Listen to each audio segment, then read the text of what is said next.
নাহমাদুহু ওয়া নুসাল্লি আলা রাসূলিহিল কারীম ওয়া সাহাবিহি আজমাইন, আম্মা বাদ। আউযু বিল্লাহি মিনাশ শাইতানির রাজীম। বিসমিল্লাহির রহমানির রহিম। খ্রিস্টান বানানোর অপকৌশলসমূহ নাম্বার 2।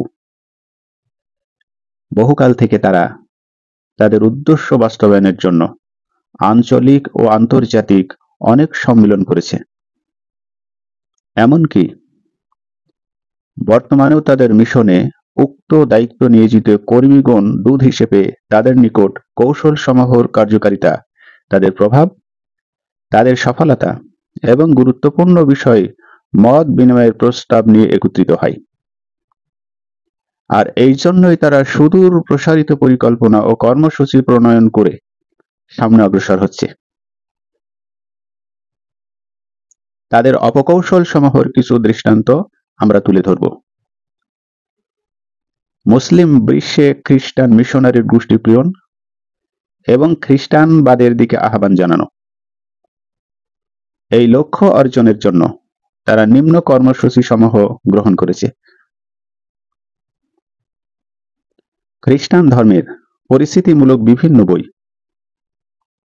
খ্রিস্টান ধর্মের পরিস্থিতিমূলক বিভিন্ন বই, বিজ্ঞাপন ও লিফলেট বিতরণ। বিকৃত ইঞ্জিলের অনুবাদক প্রচার ও প্রসার।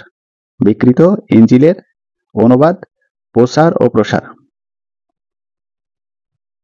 ইসলামের প্রতি সন্দেহ সৃষ্টিকারী ও আক্রমণাত্মক প্রচারপত্র বিলি করা এবং বিশ্বের দরবারে ইসলামের বিকৃতিমূলক নানা দিক তুলে ধরা। অতঃপর তারা কতিপয় মোড়ক আবৃত ও বক্র কুটিল পদ্ধতির আশ্রয় নিয়ে অতি সূক্ষ্ম পন্থায় লোকেদেরকে তাদের ধর্মে দীক্ষিত করার পদক্ষেপ নিয়েছে। তাদের এইসব মারাত্মক কিছু পদ্ধতি আমরা কিছু উপস্থাপন করার চেষ্টা করব ইনশাআল্লাহ। জনসাধারণকে স্বাস্থ্য সেবা প্রদান। মুসলিম সমাজে ব্যাপক হারে রোগ ব্যাধি বিস্তার হওয়া সত্ত্বেও প্রয়োজন অনুযায়ী মুসলিম ডাক্তার স্বল্পতায়, এমনকি কোনো কোনো স্থানে তা না থাকার সুবাদে চিকিৎসার চাহিদা তাদের এই পদ্ধতির প্রভাব বিস্তারের ক্ষেত্রে যথেষ্ট সহায়ক হয়েছে। সাধারণ শিক্ষার অন্তরালে খ্রিস্টান ধর্মের প্রচার। কোথাও কোথাও সরাসরি খ্রিস্টান স্কুল, কলেজ ও বিশ্ববিদ্যালয় পরিচালনার মাধ্যমে তাদের এই অপতৎপরতা চলছে। আবারও কোথাও কোথাও বাহ্যিক দৃষ্টিতে সবার জন্য সাধারণ শিক্ষার নাম দিয়ে বিভিন্ন শিক্ষার প্রতিষ্ঠান প্রতিষ্ঠা করেছে, যার অন্তরালে রয়েছে তাদেরকে খ্রিস্টান বানানোর গোপন ষড়যন্ত্র জাল বিস্তার করা। আর তাদের পাতানো উক্ত জালে বড় অঙ্কের মুসলিম জনগোষ্ঠী পতিত হয়েছে। বিদেশি ভাষা বা দেশের শিক্ষা গ্রহণের লোভে ছেলে মেয়েদেরকে তাদের প্রতিষ্ঠানে ভর্তি করছে। তাদের এই পরিণতিতে দেখা যায় এই মুসলিম জাতি তাদের তাজা মস্তিষ্ক সম্পন্ন, যাদের মগজ বর্তমানে সব ধরনের জ্ঞান অর্জনের জন্য উন্মুক্ত, সেই সব কলিজার টুকরো কিশোরদেরকে খ্রিস্টানদের হাতে হাদিয়া হিসেবে প্রদান করেছে এবং প্রদান করে চলছে। আর খ্রিস্টানরা তাদেরকে প্রদান করেছে, ওই বাচ্চারা তাই নির্দ্বিধায় গ্রহণ করছে। তথ্য ও প্রচারের মাধ্যমে খ্রিস্টান ধর্ম প্রচার। খ্রিস্টান মিশনারিদের খ্রিস্টান বানানো অন্যতম কৌশল হচ্ছে তথ্য ও প্রচারের মাধ্যমে ব্যবহার। মুসলিম বিশ্বের দিকে তাক করা হয়েছে। তাদের এই বহু রেডিও চ্যানেল, তাছাড়া পূর্ববর্তীতে কয়েক বছর শত শত টিভি চ্যানেলের মাধ্যমে তুলে ধরেছে তাদের বিকৃত ধর্ম ও তার প্রোগ্রাম সমূহ। এছাড়া সংবাদপত্র, পত্রপত্রিকা এবং তাদের অসংখ্য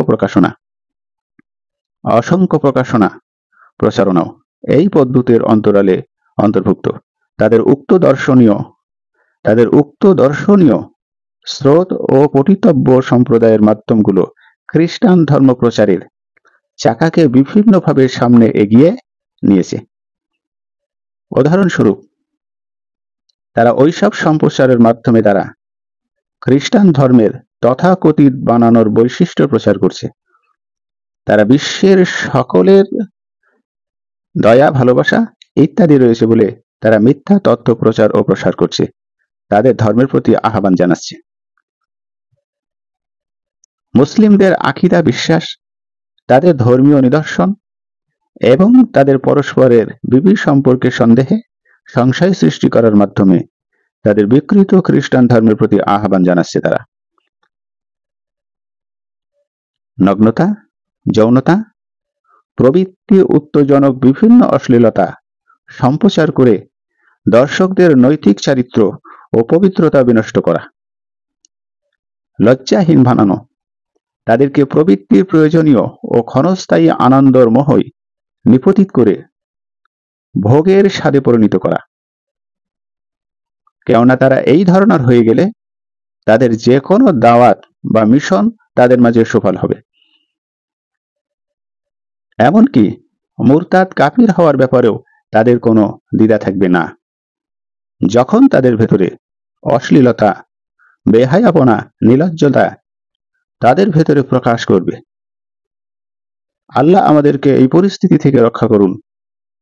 তাদের উক্ত মিশন সফল হওয়ার ভিত্তিতে মুসলিমদের অন্তর থেকে যখন ঈমানের মূলোৎপাটন হবে, তখন আত্মা থেকে ধর্মীয় সচেতনার বাদ ধ্বংস হয়ে যাবে। তখন সহজে উক্ত পরিস্থিতির সৃষ্টি হবে। উল্লেখিত খ্রিস্টান তৈরির অপকৌশল ব্যতীত তাদের আরো বহু অপকৌশল রয়েছে। অন্তর্দৃষ্টি সম্পন্ন ব্যক্তি মাত্রই মুসলিম বিশ্বের বর্তমান অবস্থা পর্যবেক্ষণ করে তার যথাযথ অনুভব করতে পারবে। আলোচনা সংক্ষেপ করার জন্য সেগুলো আপাতত বাদ রাখা হয়েছে, কারণ এই অল্প পরিসরে তাদের সবগুলো অপকৌশল বর্ণনা করার উদ্দেশ্য নয়, বরং তাদের থেকে সতর্ক করাই মূল উদ্দেশ্য। বস্তুত তাদের প্রাকৃত বাস্তবতা তো তাই, যা মহান আল্লাহ তার কিতাবে বিবৃতি করেছেন। মহান আল্লাহ বলেছেন,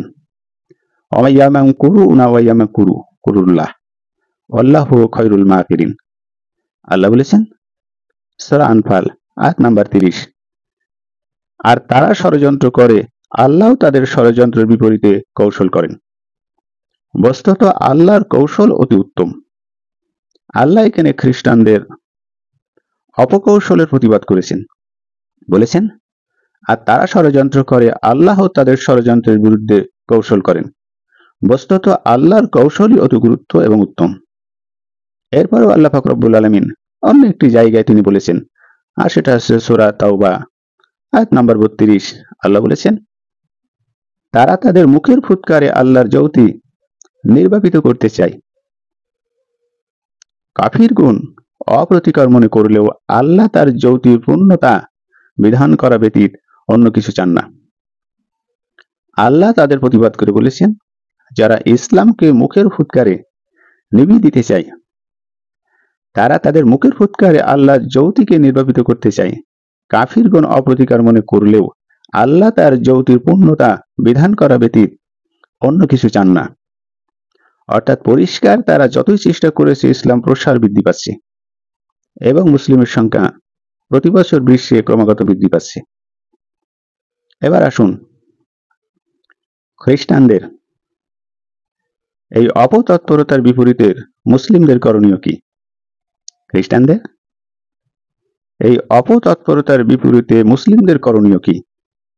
মুসলিমদের করণীয় হলো, খ্রিস্টান মিশনারিদের এইগুলো হলো মুসলিমদেরকে পথভ্রষ্ট করার ষড়যন্ত্র ও অপকৌশল বাস্তবের নমুনা। কিন্তু তাদের এই সব অপকৌশলের বিরুদ্ধে মুসলিমদের করণীয় কি, আর কিভাবে ইসলাম ও মুসলিমদের বিরুদ্ধে তাদের এই মারাত্মক চক্রান্ত মোকাবেলা করা যাবে? নিশ্চয়ই এই দায়িত্ব, ওই কর্তব্য অনেক বড়, আর তা সকল মুসলিমদের উপর সমবেতভাবে আবর্তিত। এককভাবে হোক কিংবা সংঘবদ্ধভাবে হোক, রাষ্ট্রীয়ভাবে হোক কিংবা গোষ্ঠীগতভাবে হোক, তাদের সবার উপরে এই দায়িত্ব আপতিত। কেননা প্রতিটি মুসলিম, ছোট বড়, নারী পুরুষ নির্বিশেষে সবাই তাদের এই বিষাক্ত টার্গেটের অন্তর্ভুক্ত। আল্লাহ আমাদের জন্য যথেষ্ট এবং তিনি আল্লাহ আমাদের জন্য উত্তম কর্মবিধায়ক। এবার আসুন খ্রিস্টান মিশনারির তৎপরতার প্রতিরোধের উপায়সমূহ। খ্রিস্টান মিশনারির তৎপরতা প্রতিরোধের উপায়সমূহ। এই পরিস্থিতিতে আমাদের যাই করণীয় তা বাস্তবতার ভিত্তিতে যে উপযোগী কৌশল ও শরীয় পদক্ষেপ নেওয়া প্রয়োজন তা নিম্নে আমরা সংক্ষেপে উল্লেখ করব ইনশাআল্লাহ। 1 নম্বর পয়েন্ট হলো সকল মুসলিম বিশেষ করে নতুন প্রজন্ম সন্তানদের অন্তরে ইসলামের আকীদা বিশ্বাস মৌলিকভাবে গেঁথে দেওয়া। এটা হচ্ছে 1 নম্বর পয়েন্ট। সকল মুসলিম বিশেষ করে নতুন প্রজন্মের সন্তানদের অন্তরে ইসলামের আকীদা বিশ্বাস মৌলিকভাবে গেঁথে দেওয়া। আর তা করতে হবে শিক্ষার ব্যবস্থা ও সাধারণ শিক্ষামূলক অনুষ্ঠানের মাধ্যমে। সকল প্রতিষ্ঠান ও শিক্ষাগারে সরকারি ও জাতীয় ভিত্তিতে এটা করতে হবে। এটা হলো 1 নম্বর পয়েন্ট। এবার আসুন 2 নম্বর পয়েন্ট। মুসলিম জাতির সর্বস্তরে দ্বীনের বাস্তবায়ন জ্ঞানের সম্প্রসার এবং হৃদয়ের দ্বীনী আত্মমর্যাদা ও পবিত্রতা ও মর্যাদাবোধ পুরোপুরি জাগ্রত করা। আর এটা হলো 2 নম্বর পয়েন্ট। মুসলিম জাতির সর্বস্তরে জ্ঞানের বাস্তবতার সম্প্রসারণ এবং হৃদয়ের দ্বীনের আত্মমর্যাদা, পবিত্রতা ও মর্যাদা বোধন পুরোপুরি জাগ্রত করা। এবার আসুন 3 নম্বর পয়েন্ট। খ্রিস্টান ধর্মের প্রচারের যাবতীয় উপকরণ, লিফট, পত্রপত্রিকা, প্রকাশনা, প্রচারণা ইত্যাদির প্রবেশ পথ চিহ্নিত করত, এগুলোর অনুপ্রবেশ নিষিদ্ধ করা এবং এর অবাধ্যতার দমনমূলক শাস্তির বিধান করা। এটা গেল 3 নম্বর পয়েন্ট। এবার আসুন 4 নম্বর পয়েন্ট। জনসাধারণকে তাদের পাতানো ফাঁদ থেকে বাঁচানো ও সাবধান করার জন্য খ্রিস্টানদের মিশনের ভয়াবহতা, অপকৌশল ও পন্থাবলী সম্পর্কে সম্পূর্ণরূপে অবগত থাকা ও সচেতনতা সৃষ্টি করা। জনসাধারণকে তাদের পাতানো ফাঁদ থেকে বাঁচানো ও সাবধান করার জন্য খ্রিস্টানদের মিশনারির ভয়াবহতা, অপকৌশল ও পন্থা সম্পর্কে সম্পূর্ণরূপে অবগত থাকা ও সচেতনতা সৃষ্টি করা। এটা গেল 4 নম্বর পয়েন্ট। এবার আসুন 5 নম্বর পয়েন্ট। মুসলিমদের জীবনের সকল মৌলিক দিকগুলো গুরুত্ব আরোপ করা, বিশেষ করে স্বাস্থ্যগত দিক ও শিক্ষা দীক্ষার ব্যাপারে যত্নবান থাকা। কেননা বাস্তবে যা ঘটছে তা হলো খ্রিস্টানরা এই দুটি মারাত্মক পথে মানুষের অন্তরে ও মগজে ঢুকে পড়েছে। এটা গেল 5 নম্বর পয়েন্ট। এবার আসুন 6 নম্বর পয়েন্ট। প্রত্যেক মুসলিমের উচিত সে পৃথিবীর যে কোনো প্রান্তে যে কোনো পরিস্থিতির শিকার হোক না কেন, প্রতিটি ক্ষেত্রে তার দ্বীন ও আকীদা মজবুতভাবে ধারণ করা এবং সে ব্যক্তিগত ও অধীনস্থদের জীবনে ইসলামী নিয়মনীতি ও নির্দেশনাবলীকে যতদূর সম্ভব সুপ্রতিষ্ঠিত করা, যার ফলে তার বাড়ির প্রতিটি সদস্য যেন ব্যক্তিগতভাবে তাদের বিরুদ্ধে প্রচারিত ঈমান, আকীদা ও চারিত্র বিনষ্টকারী সংগ্রামের মোকাবেলায় সুরক্ষিত থাকতে পারে। এটা হলো 6 নম্বর পয়েন্ট। এবার আসুন 7 নম্বর পয়েন্ট। বিশেষ জরুরি প্রয়োজন যেমন চিকিৎসা বা এমন প্রয়োজনীয় শিক্ষা যা মুসলিম রাষ্ট্রসমূহের অবর্তমান, বিশেষ জরুরি প্রয়োজন যেমন চিকিৎসা বা এমন প্রয়োজনীয় শিক্ষা যা মুসলিম রাষ্ট্রসমূহের অবর্তমান এমন উদ্দেশ্য ব্যতীত কোনো ব্যক্তি ওই পরিবারের কাফের রাষ্ট্রে ভ্রমণ করা থেকে সাবধান থাকা। আর উক্ত প্রয়োজনে যদি ভ্রমণ করতেও হয় তবে মুসলিমদের বিরুদ্ধে প্রচালিত ধর্ম ফিতনা ও সংশয় প্রতিহিত করার প্রস্তুতির সাথে থাকতে হবে। এটা গেল 7 নম্বর পয়েন্ট। এবার আসুন 8 নম্বর পয়েন্ট। মুসলিমদের মধ্যে সামাজিক সহযোগিতা, সৌন্দর্য ও সংহতি গড়ে তুলতে হবে, যার ফলে মানবাধিকার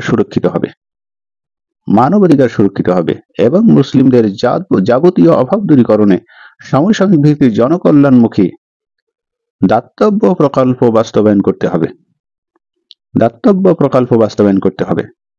এর ফলে তাদের অভাব ও দারিদ্র্য বিমোচনের নামে খ্রিস্টানবাদীর কালো থাবার প্রসারিত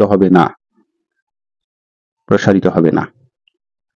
পরিশেষে আল্লাহর দরবারে তার সুন্দর সুন্দর নাম উচ্চ গুণাবলীর প্রার্থনা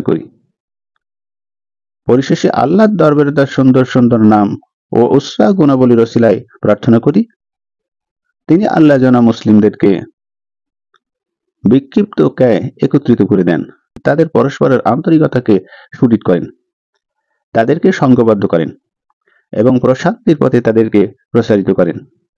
পক্ষান্তরে শত্রুদের ষড়যন্ত্র থেকে তাদেরকে রক্ষা করেন, তাদের অনিষ্ট থেকে আশ্রয় প্রদান করেন, প্রকাশ্য ও অপ্রকাশ্য যাবতীয় অশ্লীলতা ও ফিতনা থেকে তাদেরকে রক্ষা করেন। নিশ্চয়ই আল্লাহ তিনি অতিশয় দয়াবান।